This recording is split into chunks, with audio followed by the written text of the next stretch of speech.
Look, guys, with all this coronavirus stuff going on, all this quarantine, and it just seems like the world is turned upside down. I feel like now or today or in this video, it's the best time maybe for me to talk about the top 3 ways to make your money work for you during the coronavirus outbreak. But with that being said, guys, YouTube, it's Ronnie MP. Whoop!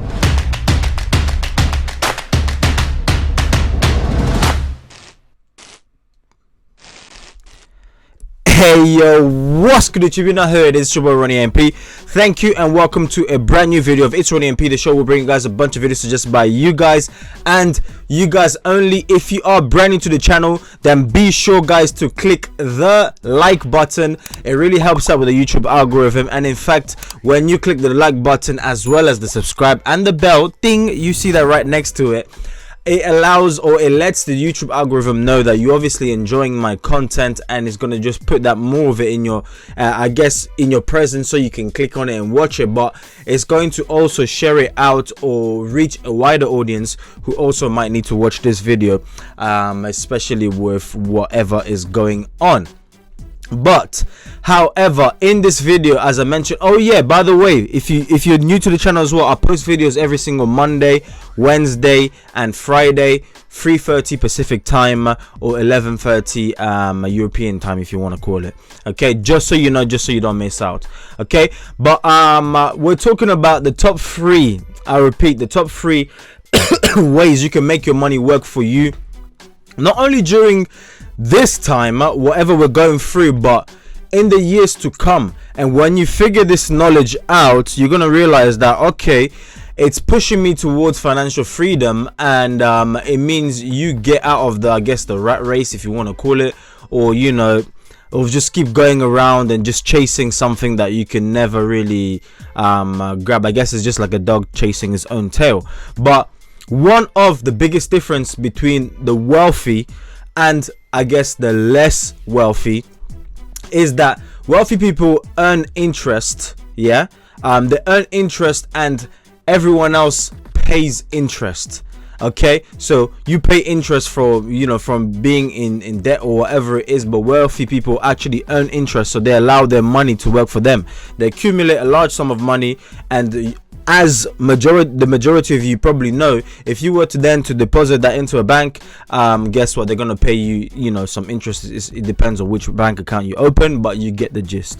So this really just shows you that it is important to realize that money is a tool that can actually help you to achieve your goals, yeah, or I guess reach that true financial independence that everyone is seeking or looking for. So you need to have money to begin to work for you, rather than you trying to work for it or work for money. So as I mentioned, here are some of the 3 tips that I'm going to give you guys that will really change the bad financial habits that you could have maybe obtained from family. I mean, some of us, the majority of us, grew up in a family where they tell us money is bad, is the root of all evil, just stay away from money. But it's quite weird when you have almost the whole world, if not the whole world, working for money. People waking up at 3 a.m. to go to a job that they absolutely hate, dislike. In fact, let's be serious, people waking up at like literally 3 a.m, 2 a.m, God knows whatever time, to go to a warehouse. Who wants to be in a warehouse? Nobody wants to work in a warehouse. That's why the turnaround, the staff, they change stuff regularly, because people are falling off like bad back problems. They crash because they've been worked like slaves for 12 hours. So it's kind of crazy. Okay, so it really goes to show you, if you learn to master, I guess, money, whatever it is, or learn about money, or seek to gain a bit more knowledge about money, it's going to help you go, I guess, financial independence as we all know it, and we want to call it. So the number 1 thing that we're going to be talking about, and that, my friends, is budget. Okay, now budget is, for me, hands down, one of the most important way that you can change the way you handle money. Okay, so when, say for example, when you're budgeting and you know, you're making your money basically do what you want it to do, and what you then do is, by assigning each dollar to a category, so it might be, I don't know, bills or whatever categories you might come across, you're going to start to control where your money is going and what exactly your money is doing. Because that's one thing, a lot of people don't really have control of what their money does. The money controls them. They see something, it looks appealing or, I don't know, attractive or whatever it is. Oh, I need that, you buy it. And that's how you end up in debt. And most probably you're probably stuck in a sticky situation right now, especially with the whole coronavirus stuff going on, because once you start to look back and connect the dots, it's easier to connect the dot looking backwards than it is forward. You're going to start to see that, okay, maybe there was some reckless spending. I spent money anyhow, and now I'm really stuck or in a sticky situation. I probably can't even afford to pay for my own rent. It might be that bad for some people across the world, especially with the lockdown. Do you get what I mean? If you can't go to work, especially if you haven't got a job that allows you to work from home, my goodness, how on earth are you going to earn money? It's tough. It's going to be a very, very sticky situation. So you need to learn from this mistake. I've been telling a lot of people this. You need to really learn from this mistake. Especially if you're in this situation, that I need to make sure that this doesn't repeat itself again, because something like this or worse could happen again. You know what they say, history has a funny way of repeating itself. So don't let it repeat itself and you've done the exact same mistake. So as I mentioned earlier on, this will help you to reach your financial goals. But your budget really is the best tool you have next to your income, or to the ability to build wealth, because your budget will give you control over your finances. Okay, and it's going to allow you to make financial decisions that are not obviously good, but at the beginning of each month you're going to make the best decision right then, because often when you get paid, that's when you should make the best decision, rather than when it's mid-month or near the end of the month, because by then all of the money is pretty much gone, so you've got nothing left. So when you master budgeting, you'll be able to reach your financial goal a lot more quickly, very quickly in fact, and avoid debt at the same time. So really, a budget is something similar like to a fitness tracker that tracks everything. It gives you it helps you monitor your spending income, should I say. So I guess, look, if you want to change your financial picture at the end of the day, then your budget is your first step to sort of doing that. And often people will create a budget but will fail to follow through on or sticking to that budget at the end of the month. We know this. You know that one friend, I'm budgeting, but at the end of the month, if you were to ever speak to them, they have nothing left, unfortunately. Now, it's not a funny situation, but it's a tough situation. It's really a tough pill to swallow, but you need anyways to create a budget for yourself each and every single month. This way, it's going to allow you to track expenses and to make changes as needed, which is something that you need to sort of work within, I guess, a time frame. Each and every single month I have this budget, and if I need to slightly budge, then I'm going to budge, but if not, I'm remaining fixed, because when I get paid again the next month, I'm going to have money left over, which I can then add onto my saving on top of the next month is earning or whatever, and chuck that into the saving as well. So budgeting is really, for me, it's priority number one, because it's the most important thing to begin to make progress heading towards your goals. Okay, so you need to take that very, very seriously.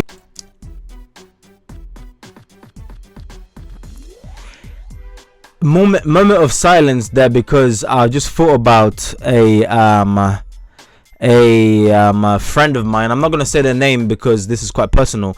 I'm not going to say their name because they're going through some tough sticky situation right now. I'm not going to lie to you guys.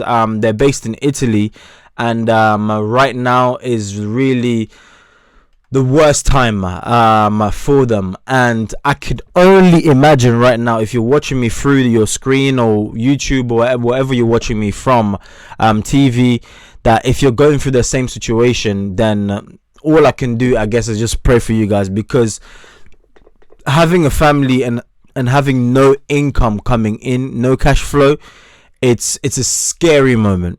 It's a scary moment. As a man, you wouldn't wish that onto another man. So we just pray for God to give you courage to carry on going through what you're going. So guys, tip number 2 that I have for you guys, that I have for you guys is to completely get out of debt. Now this, I understand, is easier said than done, but it is possible. I do repeat, it is possible. So get out of debt, especially if you've got student loans or credit card bills, car payments, whatever it is that you might have. I mean, do you know how much money you're actually spending? Can you imagine you're still paying for what you bought years ago?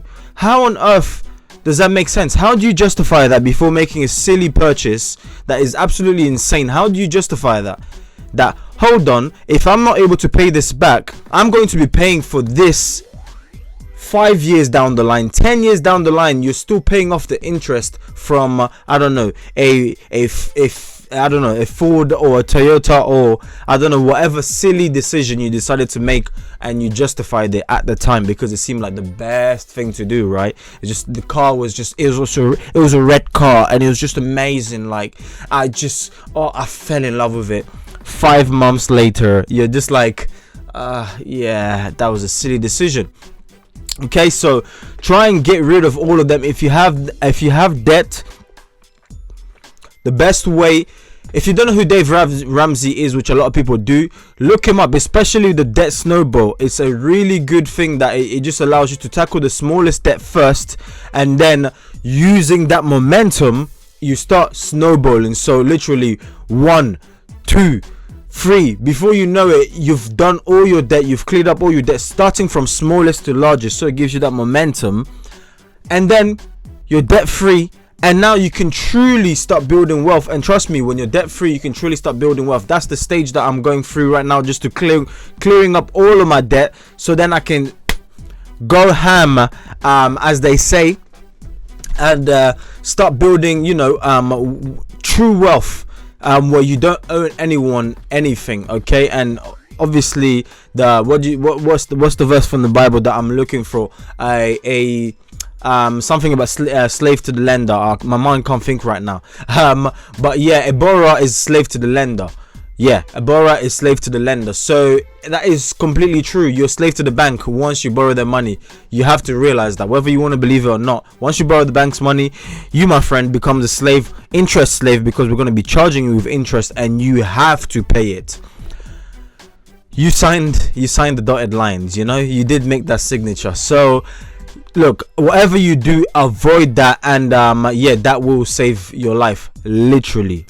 Okay, so for final tip number 3, guys, look, save and invest your money. That is tip number 3. Whether there's corona or there's not, whatever year we're in, save and invest your money. Because what's going to happen is, once you start to save your money, and you're saving aggressively, you're going to start to have some extra money left over, especially once you've paid off all your debt. Once you pay off debt, all of a sudden, free money is going to be coming out of nowhere. Because remember, beforehand, say for example, if you had student loans to pay, it automatically gets deducted, right, before you get paid. And all of a sudden, you've got extra income almost. And now you've got a bunch of free money coming out of nowhere. If you had car payments, and they're gone because you've paid off all your debt, you can start saving aggressively. Saving to invest, saving just for the fun of it or for the sake of it, it's not going to help you out. Trust me on that. Saving for the sake of it, you're going to give up. That's the truth. You're most likely going to give up because there's no real target. There's not a sort of an objective that you're working towards. So you want to save aggressively, but the first step that I will do is I'll save up 6 months, let's say 6 months emergency fund, because look, life happens. Okay, we're living this thing called life, or the world, where life happens, as I mentioned. So things could go south, west, north, east, whatever it is, up, down, So you need to make sure that you're ready for that, because God forbid you get ill, sick, or whatever it is in hospital, medical bills, whatever it is, you understand. Okay, if you've been living in the same earth that I'm living in right now, you'd understand. So save up for a 6-month emergency fund. This will go a long way. But this is now how you're going to start growing your wealth, because after that 6-month save up that you have or you go through, then the rest is really just money that you're gonna start piling up, or I guess investing aggressively, like I mentioned to you guys. So it's gonna allow you to be prepared to handle the ups and downs, as I mentioned, as well as have a emergency fund saved up. But it's going to also be a good idea, I guess, if you can get a financial planner to just sort of help you save and invest your money wisely, if you can. If ideally, I would suggest it. It's going to help you out. And also take the time to really start investing your money today. As I mentioned, I'm not just saying this, I'm giving you guys practical things to start doing today, if you've got that spare money lying around. If not, go through the whole coronavirus situation, survive, because it's not just survival, but afterwards start investing, or start looking into, I guess, investing on how else you could invest, or sort of what, you know, ideas you could do. Let me give you one great idea, which is what I am working towards, and I'm going to accomplish it, because, you know, mean what you say or say what you mean, is properties. So, and I'm not talking about buying a house that you live in. When you live in a house, it's obviously not an asset, it's a liability, because it's costing you money, isn't it? It's because often you see that mistake when people are like, oh, we bought a house, my first house. I'm like, oh my god, you just tied a rope around your neck. And obviously people aren't buying right now. Nobody's buying houses right now, especially for the whole coronavirus situation. God knows how long that's gonna last. No one's willing to buy anything, because people aren't working, they have no income. So what they do, they're not looking to buy. And maybe you just purchase that new house and it seemed like the best investment, right? I'm gonna triple my money. Well, no one's looking to buy anyways, because everyone's looking to sort of stock up their money, or just be in a safe haven, a safe position, where if things were to really go bad, we can actually survive because we've got cash. So what should you do, my friend? You should, which is the plan I told you that I'm planning on doing as well, is buy rentals. Because regardless of whatever's happening on earth, regardless of whatever we're going through, people still need a place to stay. People still need a place to live. And my friend, your rentals are going to be mwah, okay? Because it's a guaranteed passive income. As long as somebody's living inside that building, they owe you rent, and they need to figure out a way of paying you. Okay, it's like Monopoly, real life Monopoly. You live in the house, you got to pay some rent. That's just how the game goes, you know. So it's really, for me, one of the best ways, especially if you buy long term, to rent out long term, and almost you don't really plan on selling. I think that is an awesome idea, because whether the market goes down or not, or crashes or not, regardless, people still need a place to stay. I mean, where I live, they are constantly building, and they're building houses like water nowadays. I'm saying that in the sense that literally 1 month, poof. Obviously not 1 month, it depends, but in a couple of months, literally 3 months, boof, a house is done and people have moved in. And that is not a joke, that is actually accurate. And where I'm living, literally 3 months, house built, tenants paying money and to the landlord, whoever the landlord is, and job done. So hence to why I'm mentioning that is a great position, great situation to be in.